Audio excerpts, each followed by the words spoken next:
Good day to everyone and good day to you, sir. We are the Group 5 MBs in Math 3 and today we will be presenting to you an online panel discussion about the research entitled Exploring 21st Century Skills and Learning Environment for Middle School Youth, as well as a Technology Integration Evaluation Tool.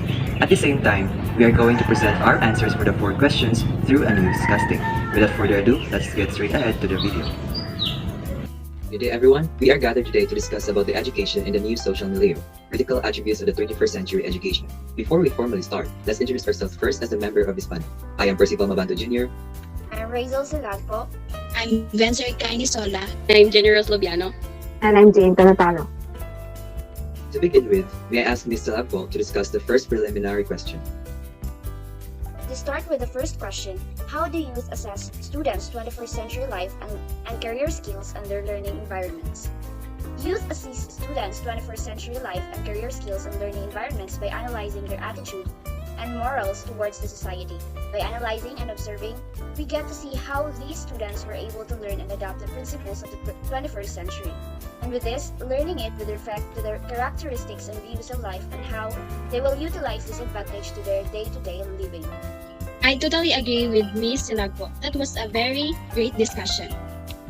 Thank you for that on-point discussion, Mr. Lagpo, and thank you as well, Ms. Inasola, for that affirmation. Now, for the second preliminary question, I will give the floor to Ms. Lobiano. Yes, thank you for that, Percival, and I'm so grateful to be part of this panel discussion. And for the second question, how will the results of this study be utilized in enhancing the 21st century life and career skills of students and their learning environments? The result of this study can enhance the 21st century life and career skills of students and their learning environment by examining students' perception and their own idea, knowledge, and skills in their areas. This will be measured and develop their skills, their leadership, and responsibility as a student in 21st century. I do agree to what you said, Ms. Lobiano, about how this study can be utilized for the overall development of the students. So, I think we are all set, and now we will continue this meeting. For the highlight of this discussion, we will be discussing one of the technologies of the 21st century that is being incorporated into the teaching-learning process. I will give you to Ms. Tanatalo for a discussion about this matter. Good day to each and everyone. Before I start, may I request Ms. Inasola to please present the PowerPoint for my discussion. For the past 3 years, online learning has greatly changed the education system of our country. It was during that time that students and professors welcomed the fast innovation of technology. Because of online learning, we have come to realize that gadgets and technologies are of big help. This is the reason why we were able to continue our studies and be able to continue living. So for this discussion, the group chooses laptop as a technology that has been integrated in a classroom or in school. Now, how does laptop become a tool for classroom integration? Well, laptop has given a huge assistance to both the students and professors, especially in the 21st century of learning. For the professors, laptop entrusted them to lighten their work from doing visual aids and now presenting PowerPoint presentations. And from manually computing grades, now we have the system that automatically compute the grades of the students. And for the learner side, laptop has given us the opportunity to be well equipped and be competent enough to battle in the modern world. Because of laptop, our schoolworks are much lighter than before, and we get to do the tasks easier and faster. So, with this example of technology being integrated into school, we can say that it is a great advantage. By this, we can conclude that technologies are very necessary nowadays, especially in schools, so that both students and professors may enhance their literacy in all aspects of their lives. And for the evaluation of this technology tool, first we are given the direction as seen in the presentation. Next is the evaluation table, wherein in the first column, we have 10 standards set for the students towards the knowledge they have about the tool and how it aids them for their studies. And of course, for the scale, we have 4 being the highest and 1 being the lowest. So as mentioned earlier, we can evaluate laptop in the highest scale, which is 4 in all of the 10 standards, because of its effectiveness in the teaching-learning process and the way it helps the students in the acquisition of knowledge and the much easier delivery of lessons for the teachers. That would be all for my presentation. Thank you for listening. Thank you, Mr. Otalo, for the thorough discussion on the importance of technology in the teaching-learning process. Now we have come into the conclusion that when students feel that they learn in an environment that encourages meaningful learning, and when their abilities and interests are supported by teachers, they will do well in class, as well in participation of their learning development. We hope that you've learned a lot from this discussion. Thank you so much for listening, and have a great day ahead. For today's headlines, ICT gives massive change to the teaching-learning process. Computers and internet use influences students' learning and teachers' approach in classroom. Unreliable and unscholarly materials in the internet to be avoided by teachers and students. Education, industry, maps the future affected by mismatch between students' abilities and industry's demands.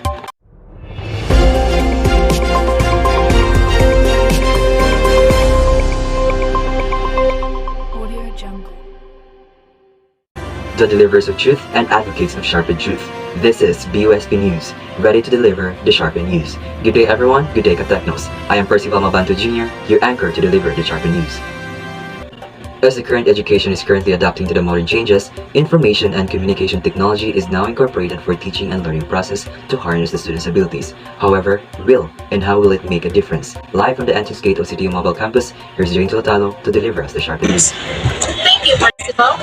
Information and communication technology will massively make a difference in the teaching learning process, especially when teachers are digitally literate and are knowledgeable enough to integrate technologies into the curriculum utilized in schools. Proper implementation of information and communication technology enhances the learning experience for students, improves communication between teachers, students, and parents, and increases productivity for administrators and other staff. This is Jane Tolotalo, your correspondent for Sharpen News. Thank you, Jane. The presence of computers and the use of internet have become both relevant for teachers to use in order to match the current phenomenon of society. How can teachers incorporate this in the classroom? Live from the covered court of CTU Mobile Campus, here's Johnny Rose Lobiano to deliver us the sharpened news. Yes, Percival, the teacher can effectively use computer and internet by making sure to use it in the right way. It can provide better to interact with the student, a better blast of information is because the student can receive knowledge through visual, auditory, and kinesthetic way. Computer have also made it easier for teacher to vary their instructional delivery. It can help teachers incorporate technology into the lesson to keep students engaged while applying the variety of learning styles. This is Jenny Rose Lubiano, your correspondent for Sharpen News. Thank you, Jenny Rose. Unreliable and unscholarly materials in the internet have become rampant in the digital society and become a concern for students to acquire learning resources. How can teachers prepare to handle students with this concerning issue? Live outside from the new building of CTU Mobile Campus, here's Vance Erica Inisola to deliver us the sharpened news. Thank you, Percival. With so much information about on the internet, much of which might be demanded and reliable by one and dependable by another. For example, mainline media sources versus non-mainline media sources. I will give students a guide to distinguish what materials are trustworthy and suitable for scholarly purposes. I would anticipate them to use the access for themselves, but I will point out resources that might not be good choices and give results for the same. For instance, students can be taught not to take posts, studies, etc. at face value, but to research deeper to find how the study was done and elements of the study in order to define directionally for themselves. This is Vance Inisola, your correspondent for Sharpen News. Thank you, Vance. Education serves as instrument for the transformation of the society, which is why there's significant connection from one another, including how students can contribute to the same manner with their innate aspects. But how does education influences industry, and how does the mismatch between the students' innate aspects and the demands of the industry can affect that significant relationship? Live from the 4th floor of the new building of CTU Mobile Campus, here's Rizal Salagpo to deliver us the sharpened news. Thank you, Percival. There is a significant relationship between education and industry that can yield mutually beneficial needs, as education plays a huge role in fulfilling the demand of the industry, serving to be the key driver of economic growth, upskilling the workforce, and has a powerful engine for innovation. As the world is constantly changing, the educational attainment is making a smart and effective investment in people's education, which is critical for developing the human capital that will end extremely poverty, helping every individual to acquire the advanced cognitive, social-emotional, technical, and digital skills they need to succeed in today's generation. For a follow-up report, here's Principal Mabanto Jr. to deliver a sharpened news, live at the building. Thank you, Rizal. The mismatch between the knowledge and skills acquired by students and the demands of the industry can both have significant negative effects to one another. When standards set by the industry wasn't met by students' acquired abilities, it would not be able to fill its goals for the society. If students cannot meet the set standards for their abilities, there will be discouragement on their part, thus not having them the role to play for the development of the society. That is why as education becomes significantly connected to the industry, and vice versa, there should be an emphasis on developing students' abilities that are relevant to the interests and to the needs of the society in order to have significant extensive relationship. And this is also the same for teachers to play that same role in developing the students' abilities through the teaching approach so that they can become individuals that can be instruments of change, of which are rooted to their abilities and contribution for the society. Percival Mabanto Jr., your correspondent for Sharpen News. And those are the news updates for today's endeavor. This is BUSP News, delivering you the sharpened news. Good day mga Katechnos.